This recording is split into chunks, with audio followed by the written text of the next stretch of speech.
cara rasionalisme itu mendefinisikannya adalah bagaimana mengidentifikasi ciri-ciri khas dari sesuatu fenomena itu oleh pikiran kita.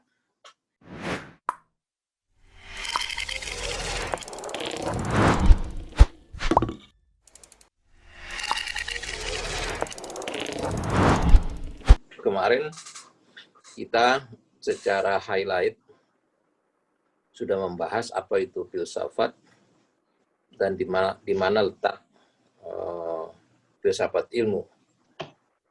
Filsafat ilmu itu adalah salah satu cabang dari filsafat, ya, yang khusus membahas tentang bagaimana ilmu pengetahuan ilmu itu diperoleh.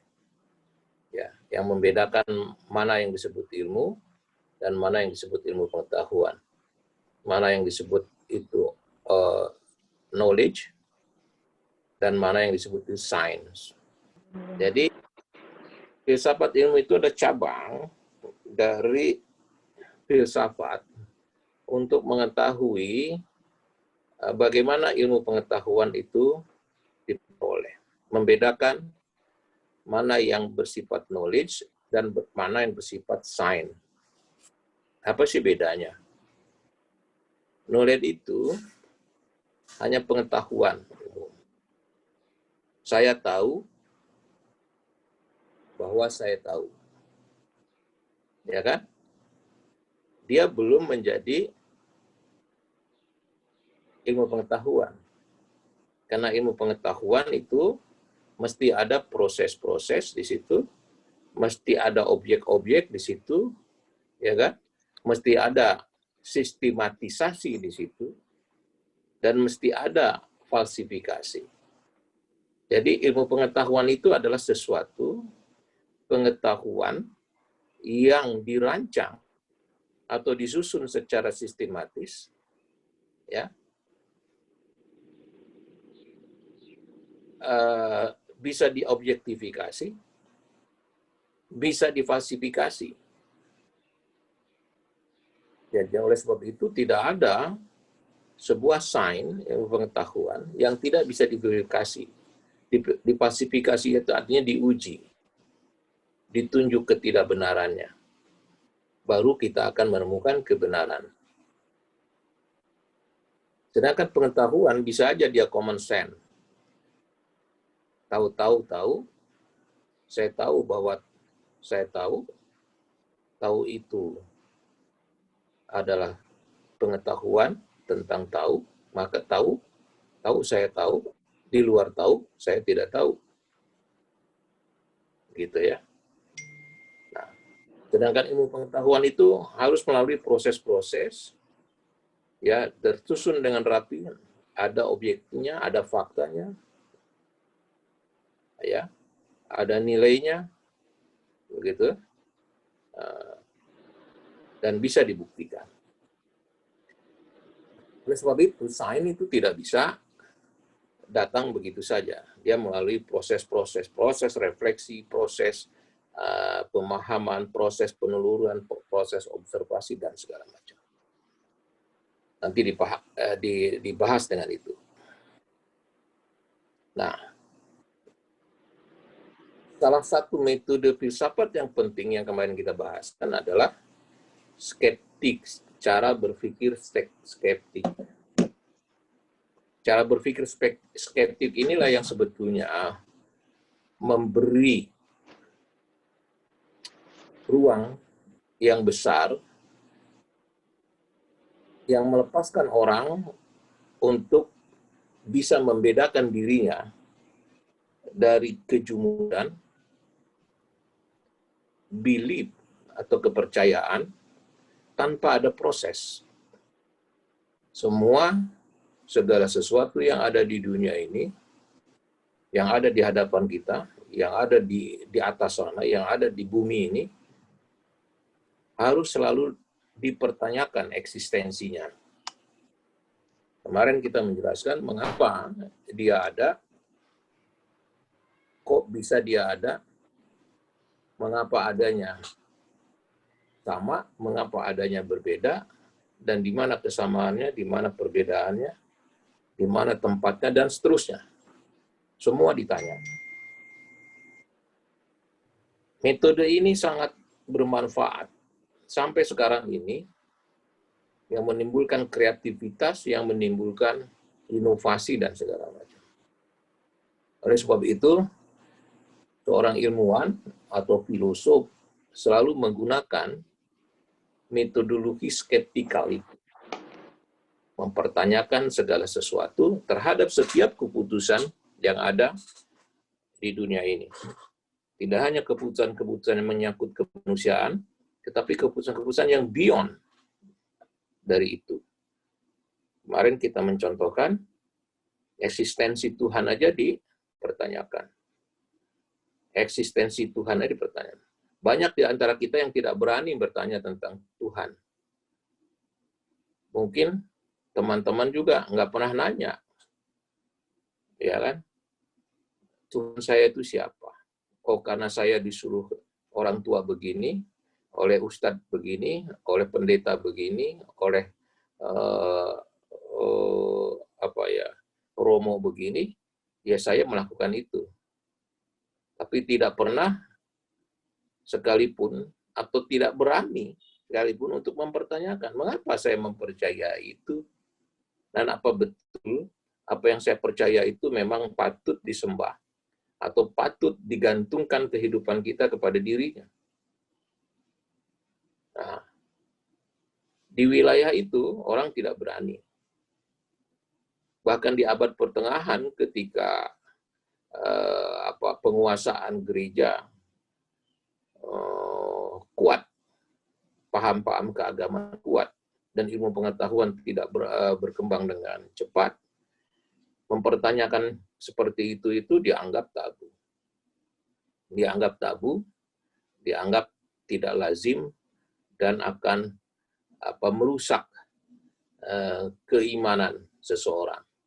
Karena agama dibangun atas dasar keimanan, dogma. Pokoknya. Tidak ada reasoning, tidak ada pemikiran di situ. Ya, rasio manusia dibelenggu pada tingkat pokoknya.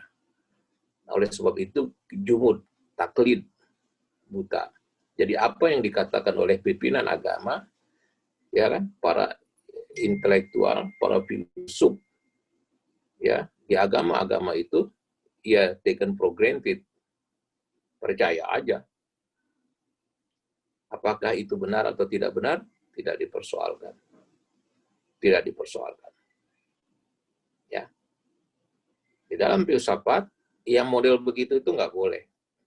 So, model itu membatasi beyond, membatasi apa yang ada di balik kepercayaan itu. Kita tidak boleh membatasi. Bisa saja orang percaya ini, tetapi sesungguhnya di balik itu masih ada rahasia yang belum terbuka.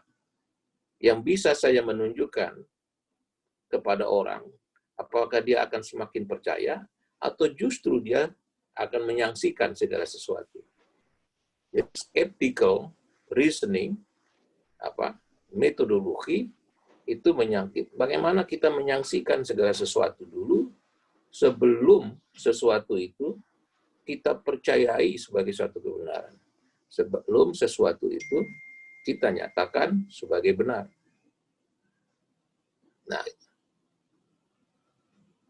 Nah, proses itu harus dilakukan, ya, apalagi oleh para kaum terdidik, ya. Akal menjadi penting untuk membuka rahasia. Oleh sebab itu nanti kita akan berkenalan dengan rasionalisme, misalnya. Ya, bagaimana cara berpikir dengan menggunakan rasio untuk menemukan suatu kebenaran. Nah, ilmu ya membuka ruang itu, filsafat ilmu membuka ruang itu agar seluruh cara berpikir itu, pemikiran itu untuk menemukan suatu kebenaran diakomodasikan. Sehingga yang ditemukan jalan pikiran untuk menemukan kebenaran. Bu Nur sudah menggunakan terminologi yang saya pakai di Facebook itu. Ya kita. Ya orang bisa saja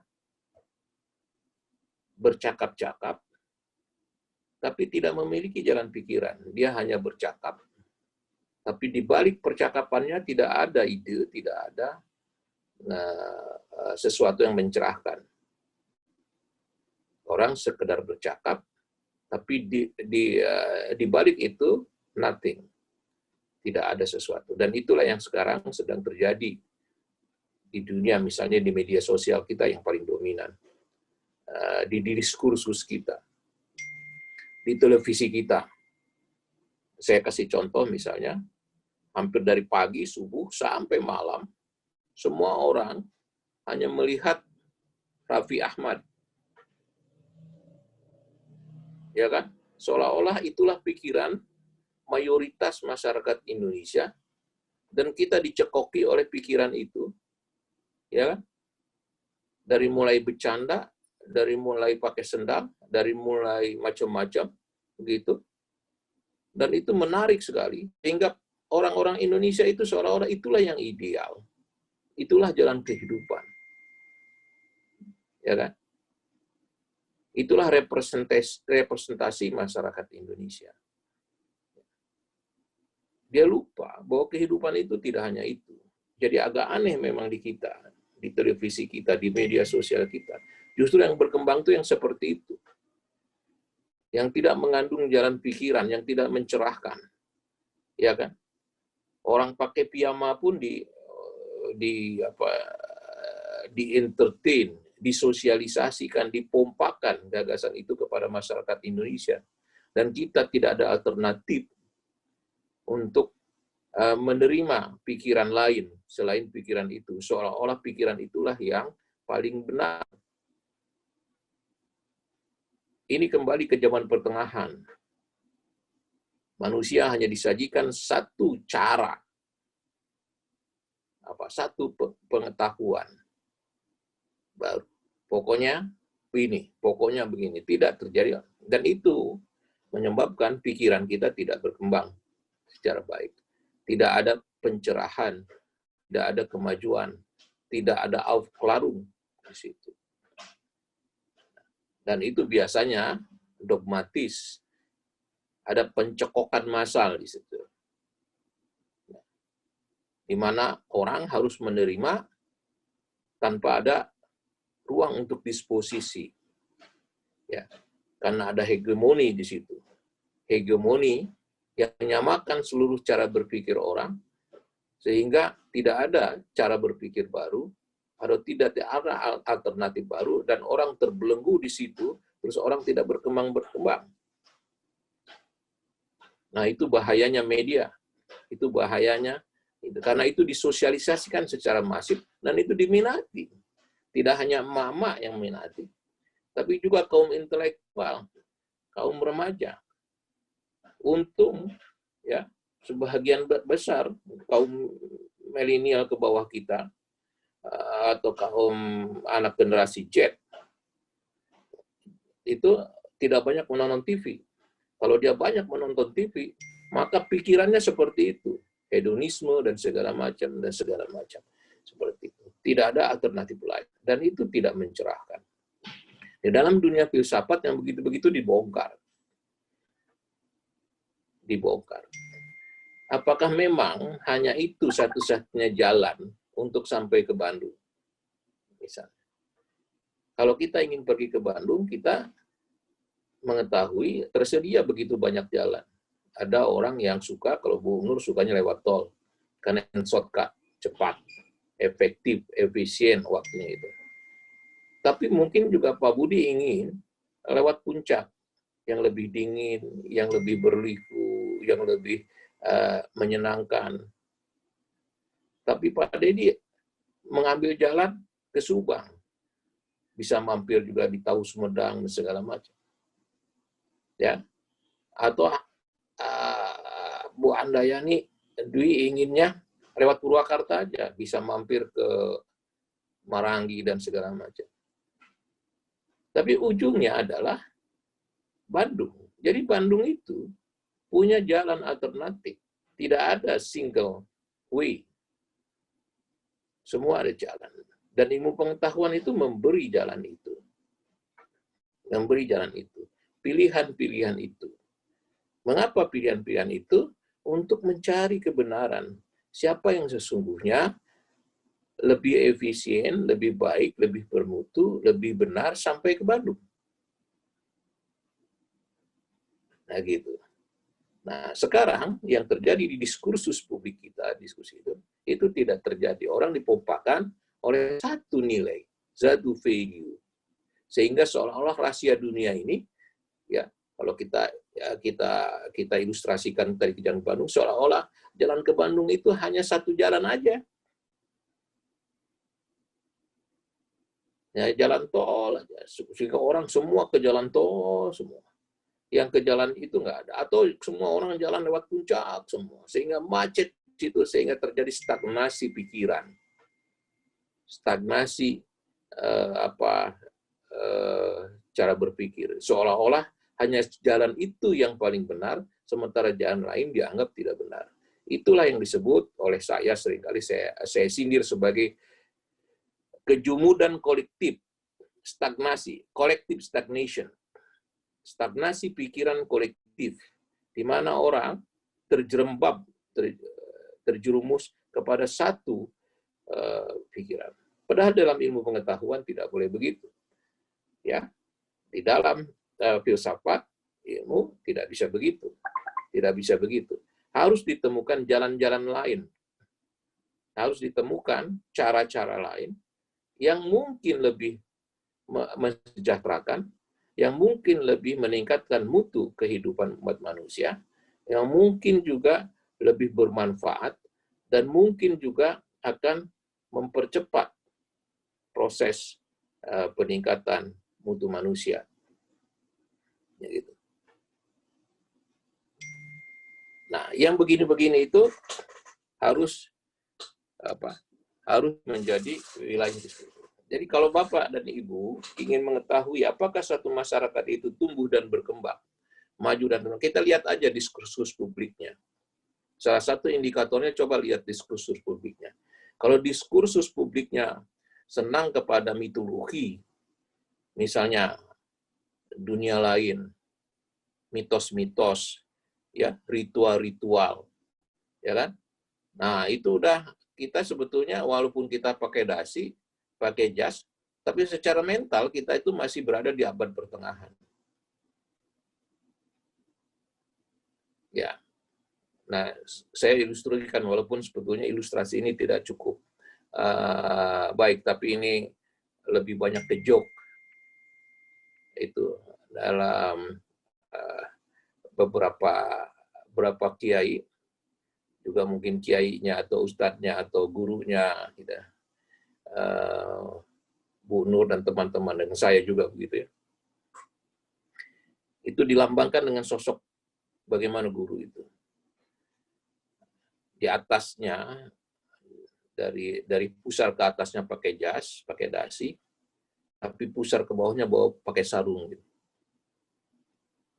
Ya. Terus kakinya pakai sandal jepit. Ya kan?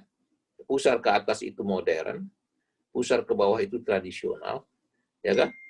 Nah, pusar ke atas itu berpikir, aduh sungguh hebat. Tetapi dalam prakteknya mereka masih tradisional. Selalu itu terjadi dikotomi semacam itu. Kita dikatakan negara modern, tapi sesungguhnya secara mental kita tradisional. Ya, karena apa? Diskursus publik kita didominasi oleh mitologi, oleh dukun, oleh dunia lain, oleh apa lagi tuh? Ya, nah itu. Ya, tapi tampilan kita modern. Gedung-gedung kita mencakar langit, ya kan? Infrastruktur kita pakai tol, ya. Kuliah kita pakai internet dan segala macam. Tetapi secara mentalitas kita sebetulnya masih di abad pertengahan. Kita masih percaya terhadap mitos-mitos, terhadap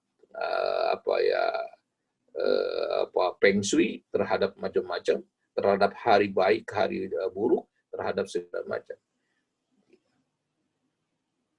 lihat ini, di dalam dunia filsafat ini dibuka. Mengapa orang percaya seperti itu?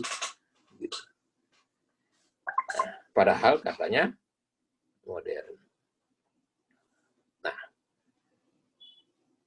skeptical method menyaksikan segala sesuatu, menskeptikan segala sesuatu itu menjadi unsur penting untuk membuka semua rahasia. Karena tidak mungkin kreativitas terjadi, produksi ilmu pengetahuan terjadi terhadap kalau orang tidak diberi ruang untuk perdebatan, untuk berbeda, untuk menyaksikan segala sesuatu, untuk mempertanyakan segala sesuatu. Perdebatan ilmu pengetahuan baru muncul ke permukaan, ya. Maksud saya produksi ilmu pengetahuan baru muncul ke permukaan, baru hadir kalau terjadi perdebatan. Jadi perdebatan itu menjadi sah. Tidak mungkin tanpa perdebatan ada kreativitas, ada inovasi, ada refleksi di situ. Jadi ada dialog antar pikiran, dialog antar pikiran. Itu yang terjadi di dunia ini.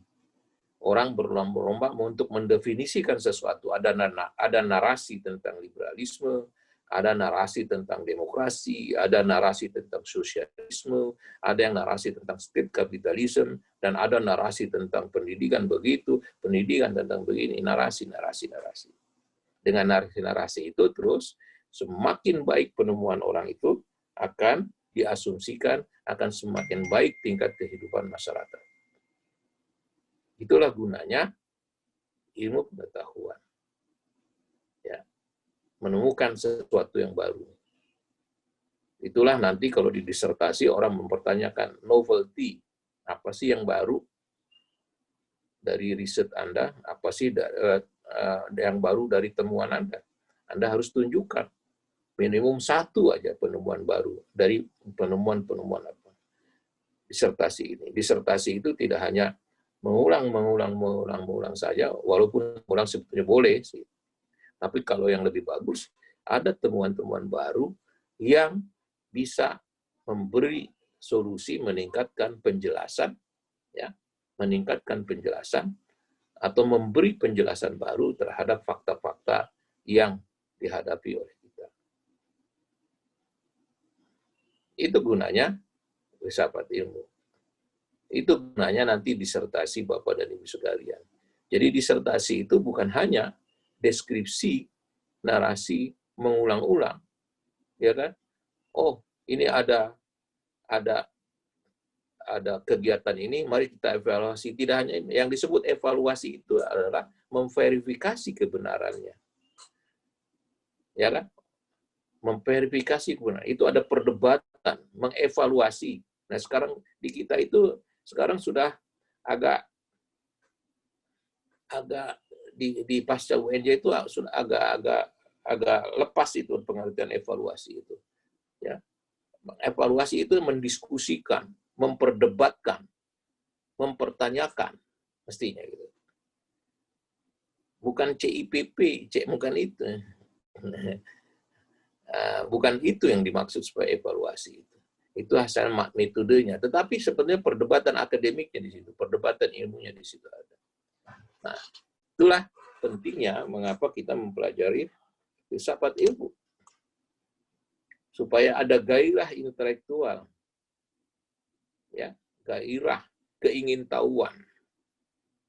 Kita tidak bisa mengatakan tahu-tahu saya tahu. Dan kalau tahu-tahu aja itu wangsit, bukan ilmu pengetahuan.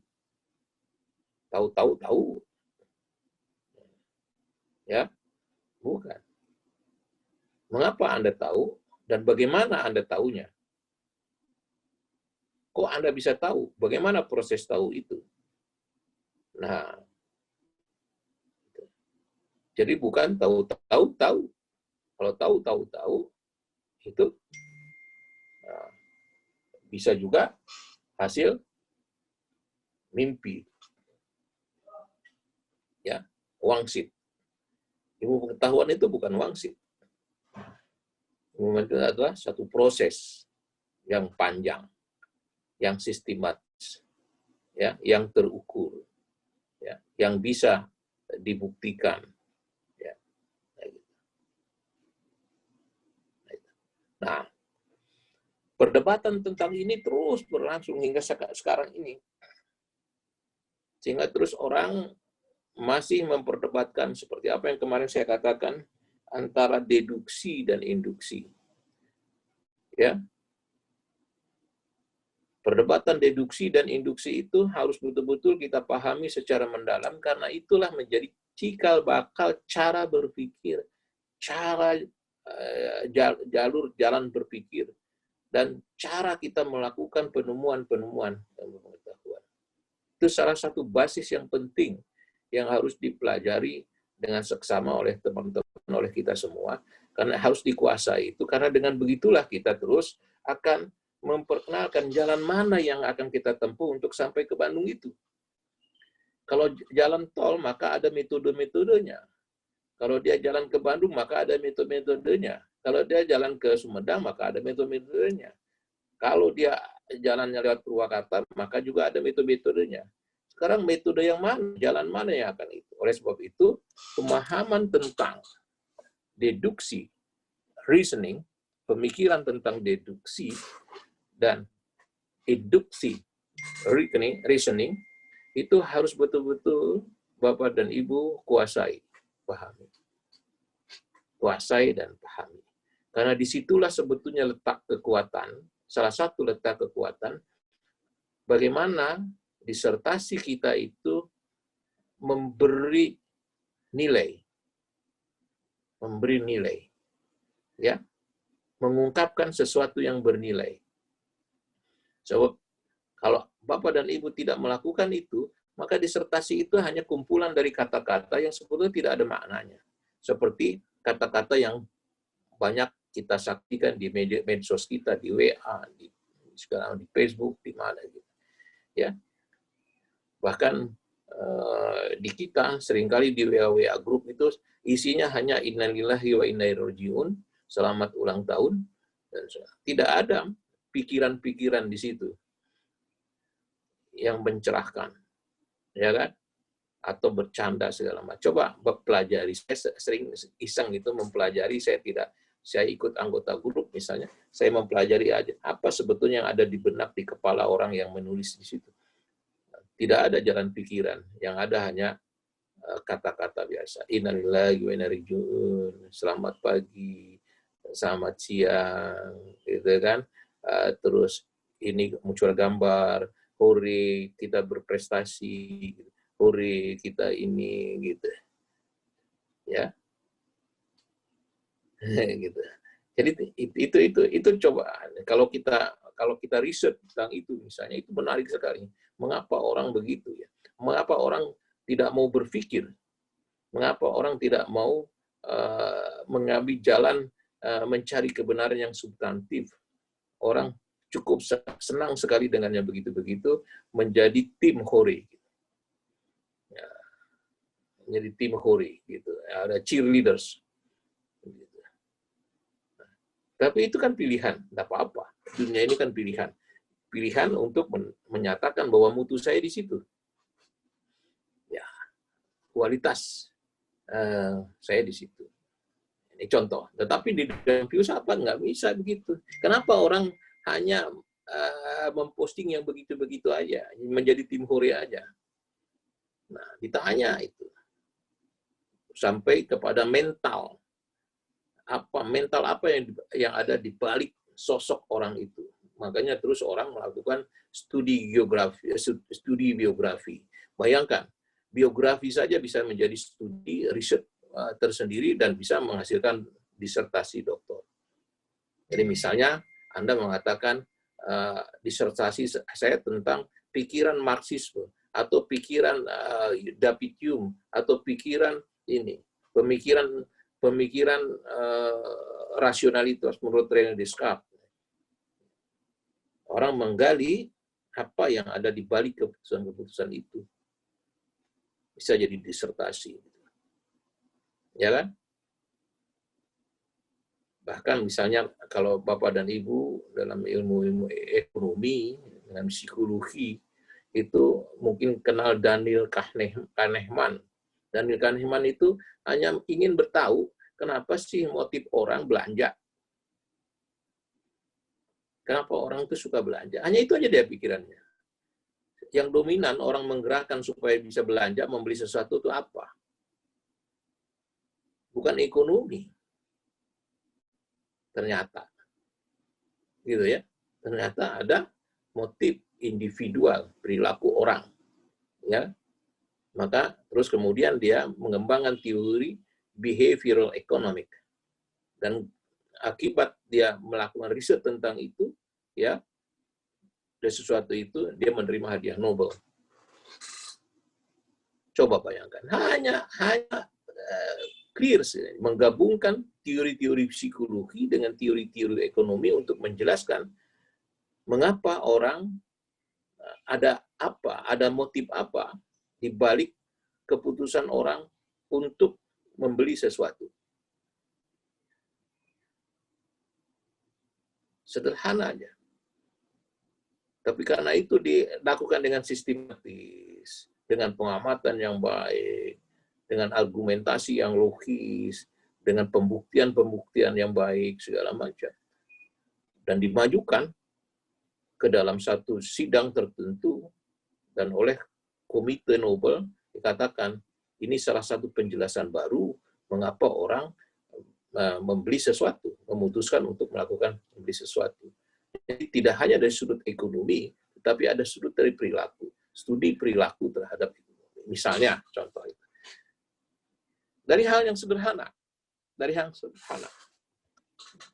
yang sederhana. Terus orang bisa menjelaskan, membantu menjelaskan, mengapa sih orang sangat konsumtif.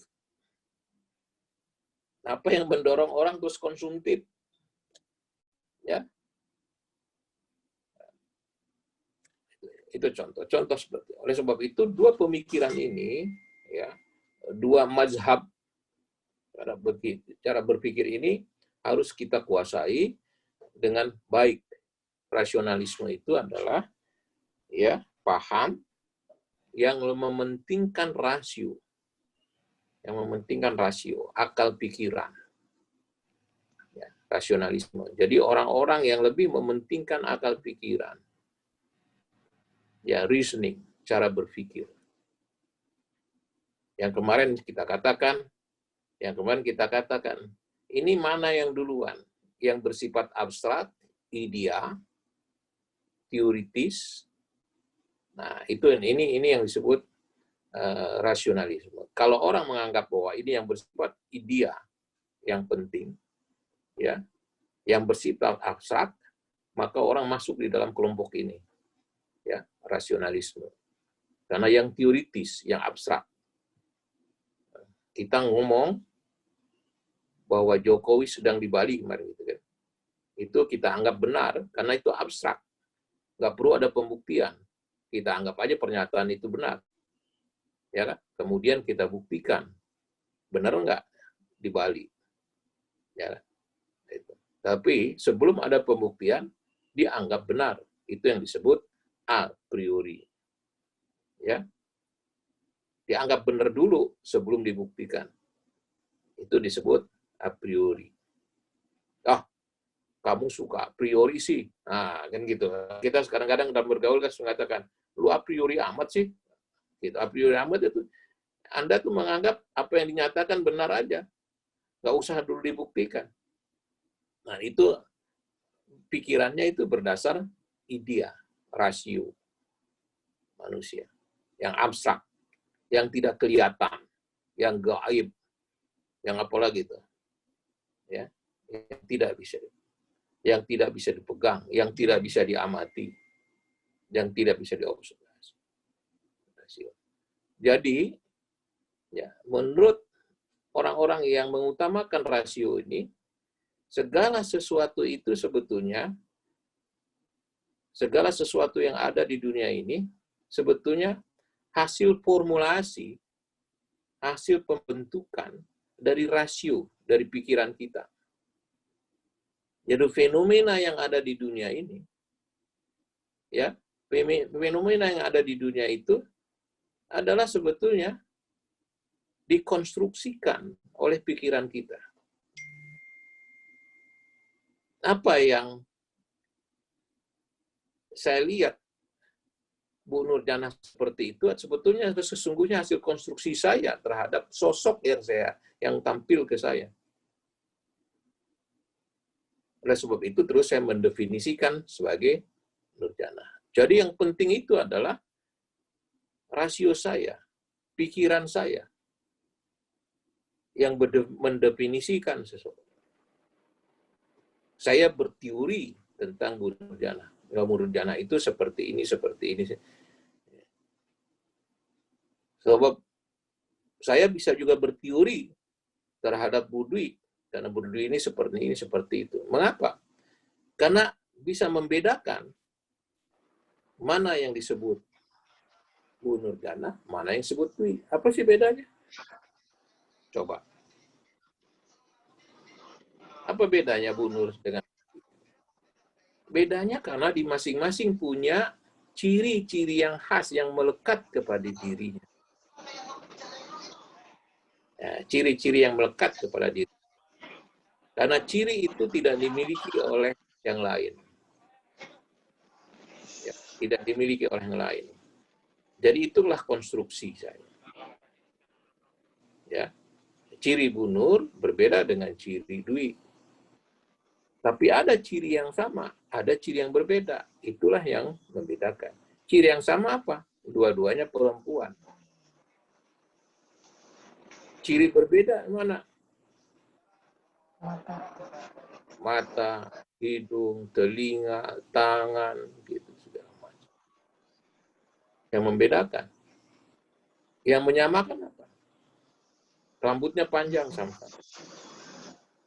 Ya dua-duanya pakai kerudung, rambutnya panjang atau enggak? Misalnya. Nah itu ya. Tapi sebetulnya yang membentuk bahwa itu Nurjana, bahwa itu Dwi, itu adalah pikiran kita. Rasio. Bukan sosok Nur sendiri. Bukan sosok Dwi sendiri. Bayangan saya tentang Dwi, bayangan saya tentang Nur adalah apa yang saya pikirkan tentang apa yang disebut Nur dan apa yang disebut tentang Dwi. Bisa di itu ya, bisa ditangkap tuh ya. Bisa ditangkap. Sayalah yang memformulasikan, sayalah yang membentuk, sayalah yang mendefinisikan tentang Nurjana itu, tentang Dwi itu. Di mana saya itu? Di pikiran saya, di ide saya, di gagasan saya. Saya kasih contoh lagi, misalnya. Coba kita lihat, ada kayu gelondongan. Tahu kan kayu gelondongan? Ya, kayu gelondongan. Ya, kayu gelondongan itu sebetulnya kalau orang biasa, itu kayu gelondongan nggak ada apa-apanya tuh, biarin aja begitu aja. Tetapi bagi orang yang menggunakan cara berpikir rasionalisme dikatakan, kayu gelondongan itu, ya kan, bisa kita jendela, kita bisa buat jadi lemari, kita bisa buat jadi pintu, kita bisa buat jadi rak, kita bisa buat jadi macam-macam. Siapa yang mendefinisikan bisa jadi ini, bisa jadi itu adalah pikiran kita. Ya, adalah pikiran kita.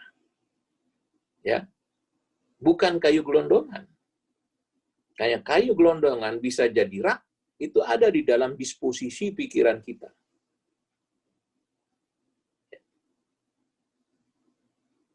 Jelas ya? Bisa ditangkap ya? Bapak Ibu sekalian? Bisa ya? Jadi kayu gelondongan yang tadinya tidak ada apa-apanya, tidak bernilai apa-apa, lantas kita bisa ubah, ya, kita bisa hadirkan ke tengah kehidupan kita itu berdasarkan rasio kita, berdasarkan pikiran kita. Ya.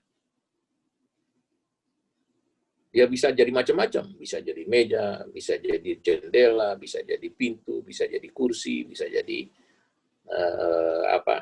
rak, bisa jadi macam-macam. Jadi ide yang membentuk atau yang mengatur bentuk, ya, fenomena-fenomena yang tampil ke kita. Ya. Kayu bisa jadi lampu gitu. Kayu bisa jadi lukisan, kayu bisa jadi segala macam. Itu adalah ide, ada rasio yang membentuk. Itu cikal bakal. Cikal bakal ini sejak jauh zaman dulu sudah ada, zaman Pitagoras. Salah satu tokohnya adalah Pitagoras. Ya, Pitagoras. Itu tahun berapa tuh? Tahun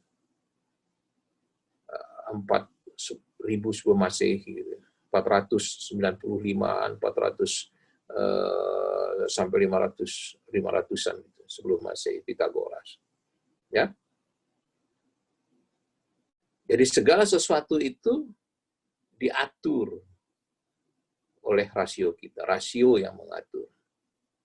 Bahkan Pitagoras itu sampai pada kesimpulan bentuk matematika yang mengatur gitu. Ini orang-orang matematik mestinya paham tahu itu. Matematika gitu. Tapi kita tidak melihat bentuk matematikanya karena numbering itu numbering dalam kalau sejarah ilmu pengetahuan yang memecahkan mengapa nomor satu itu di depan, setelah 1 2, setelah 2 3, setelah 3 4, setelah 4 5, setelah 5 6, 6 7 dan 8, setelah 8 9 kok 0. Kenapa tidak 9 menjadi nomor 1? Kenapa harus 1? Kenapa nomor 1 tidak di nomor 5? Kenapa itu? Nah, itu ada sejarahnya. Bukan hanya kita, pokoknya itu 1, 2, 3 urutannya begitu. Nggak bisa. Urutannya juga ada itu. Di dalam ilmu pengetahuan itu dipecahkan. Mengapa 1 di depan, setelah 1, 2, tidak 5, gitu. Enggak. Kenapa kita tidak bikin urutan 1, 5, 10 atau 9 terus balik lagi 2 gitu. Enggak. Itu ada di dalam sejarah ilmu pengetahuan itu dijelaskan. Gitu ya. Jadi fenomena yang ada itu dibentuk oleh rasio kita, oleh pikiran kita. Nah, oleh pikiran kita. Jadi kalau Bapak melihat mengapa orang berkelakuan begitu, karena pikiran kita yang membentuk itu. Ya, kita mengatakan itu korupsi, orang yang berbuat tidak mengatakan itu korupsi. Pikiran kita yang mengatakan itu korupsi. Nah, gitu. Contoh gitu ya. Nah, oleh sebab itu terus itulah yang mengatur.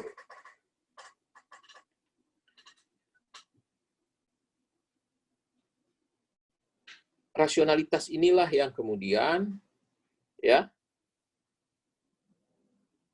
rasio inilah yang kemudian dianggap oleh orang yang di mazhab ini paling penting daripada observasi, daripada persepsi. Ya. Jadi semua yang ada di dunia itu adalah dibentuk, ditata, dibangun atas dasar pikiran. Ya. Lantas bagaimana cara menelusurinya? Kalau semua yang ada di fenomena dunia ini dibentuk hasil formulasi pikiran kita. Maka terus ya mazhab ini mengembangkan apa yang disebut deductive reasoning. Hasil pikiran-pikiran itu didiskusikan, ya, diperdebatkan, ya, dirumuskan bersama. Teori-teori itu dikumpulkan, penjelasan-penjelasan tentang segala sesuatu itu. Apa itu teori? Teori adalah penjelasan sistematis tentang segala sesuatu. Ya, teori-teori itu dikumpulkan, didebatkan. Si A mengatakan, wah, Bu Nur itu adalah orang yang A, B, C, D. Wah, Dwi itu adalah orang yang A, C, Z. Terus orang mengatakan, ada subset di situ, ada pertemuan di situ. Oh, ada kesamaan A, B. Tapi ada ketidaksamaan D, Z, dan seterusnya. Dan seterusnya. Itu yang terus kemudian dikenal di dalam rasionalisme semacam itu adalah silogisme. Ya, dikenal silogisme. Ya kan? Setiap orang mati, ya kan? Pak Dedi orang, maka Pak Dedi mati. Gitu kira-kira. Setiap makhluk di dunia ini mati, mukhlis adalah makhluk, maka mukhlis mati. Ya, gitu. Karena orang mulai dari teori, dari yang abstrak-abstrak. Jadi di disertasi kita nanti itu, kalau Anda mulai dari teori, Anda harus memperdebatkan, terjadi perdebatan biologi pikiran di situ. Jalan-jalan pikiran di situ. Jadi bukan hanya menempelkan kata si anu begini, kata si anu begini, kata si anu. Bukan itu. Tetapi kata si anu dengan kata si itu bedanya apa, samanya apa, kekuatannya apa, datanya apa, bagaimana begitu. Ingat ini, nanti ini implikasinya kepada Anda ketika Anda menulis disertasi. Di UNJ agak salah itu. Ya, di UNJ seolah-olah bab tentang teori itu cuplikan-cuplikan dari teori. Bukan cuplikan, bukan kumpulan teori, tetapi memperdebatkan pembicaraan, diskursus akademik, diskursus ilmiah untuk sesuatu yang kita sedang bahas. Misalnya kita sedang membahas Bu Nur. Kalau kita sedang membahas objeknya Bu Nur, itulah tema riset kita. Maka kita mengatakan, kita melihat Bu Nur ini siapa? Dari apa? Datangnya apa? Kelemahannya apa? Kekuatannya apa? Apa yang dikerjakan? Segala macam.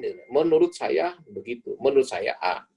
Menurut Pak Wahyudi, Bu Nur itu begini, begitu, begitu. Oh, ada menurut Pak Wahyudi, tidak hanya A, ada A aksen.